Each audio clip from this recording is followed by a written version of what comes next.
My tip though is use custom categories. If you're not doing that in your TPT store, it's something that's pretty easy to do. And to start off, just they can be pretty basic, but as you can see there on the left side of the screen, I have all these custom categories that hopefully help people find things in my store. And I have my top item, my warm-ups right up there at the top. But you can see there all those cool little icons and things. Now that, let me tell you the story behind this. I just had boring, just plain, which is better than nothing, and that's a great place to start. But then I showed Mrs. Lewis how I saw some other stores that had all these cool icons, and sort of wished that had been in my store, knowing that Mrs. Lewis, being who she is, would figure out how to do it, and she did, and she made all those cool things for me, and it's pretty awesome. What would be great is if Mrs. Lewis would do a separate little video, a tutorial on how she did all of that. Wouldn't that be helpful?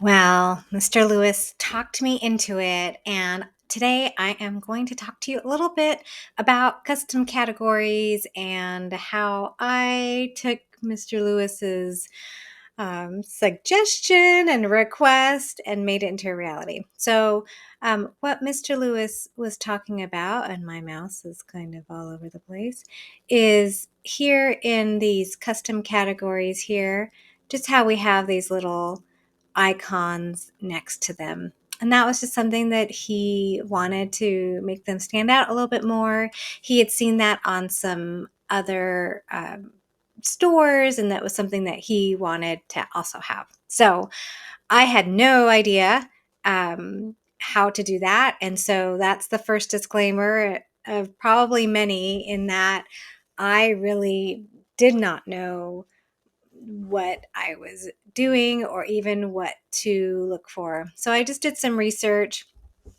And so again, this may not be the best way to do it or the most perfect way or efficient, but it is in my research what I found out and how I ended up doing that for Mr. Lewis's store. So the first thing here is this is his store page. So what you'll want to do is go over to your product listings page. So you can come over here and go over to product listings.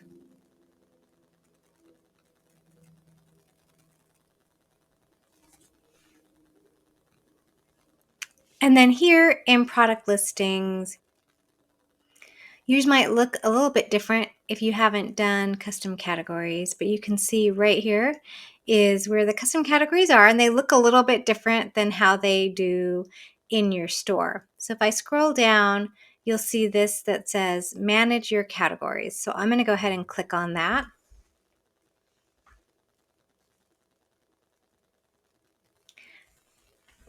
And again, this is where if you haven't added a category yet, this is any categories, this is where you can do it. So we're going to pretend and we're going to go ahead and add a new category.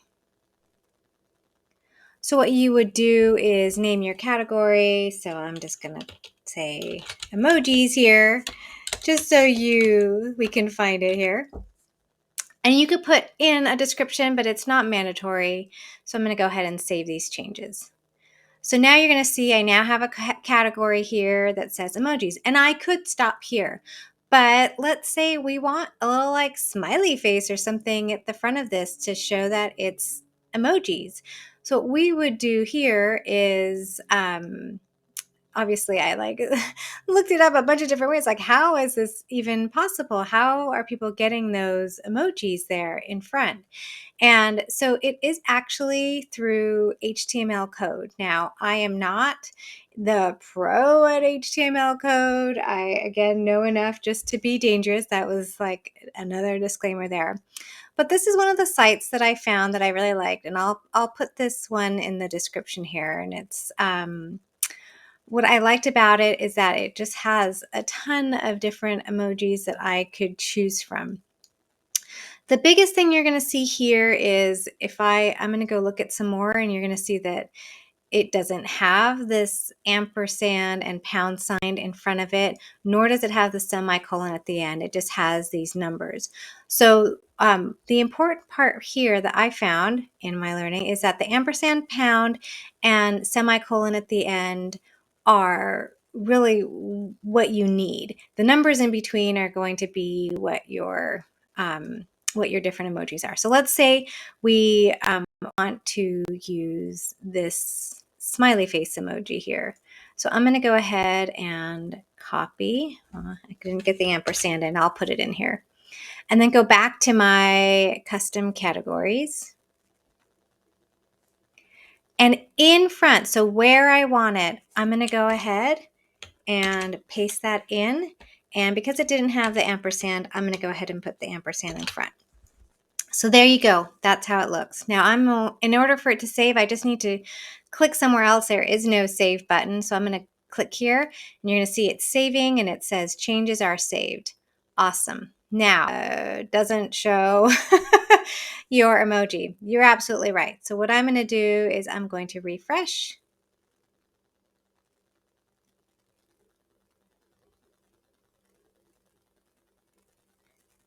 And now my emoji is there. Okay. So I just want to show you on this website. Again, this is the one I have liked the best. Here on the left, I can see different pieces that they have that you can look at. But if I want to look at some emojis example, let's say, oh, I have an animals unit, so I want to use some animals. I'm going to go ahead and click on here. And this is just for this particular website, but I want you to be able to see what ends up happening. Like you might find this code somewhere else and try it. And so I want to make sure that you learn what I learned here.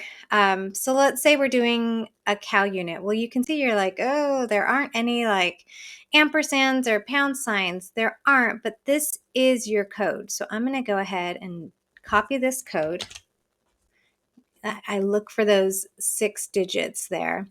And I'm going to come back here and I'm going to delete my happy face emoji and I'm going to put in that number. Now I know it's got a semicolon at the end and then at the front it's going to have the ampersand and the pound.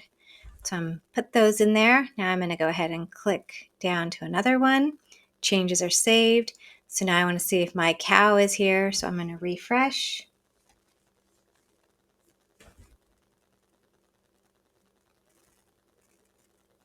And there's my cow. So those are 2 ways that I was able to figure out how to put those little emojis in there. So now if I come to my product listings and I refresh,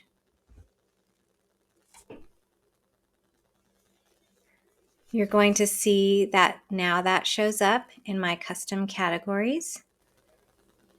So now I'm back in my custom categories, and obviously I don't think Mr. Lewis wants a cow emoji custom category.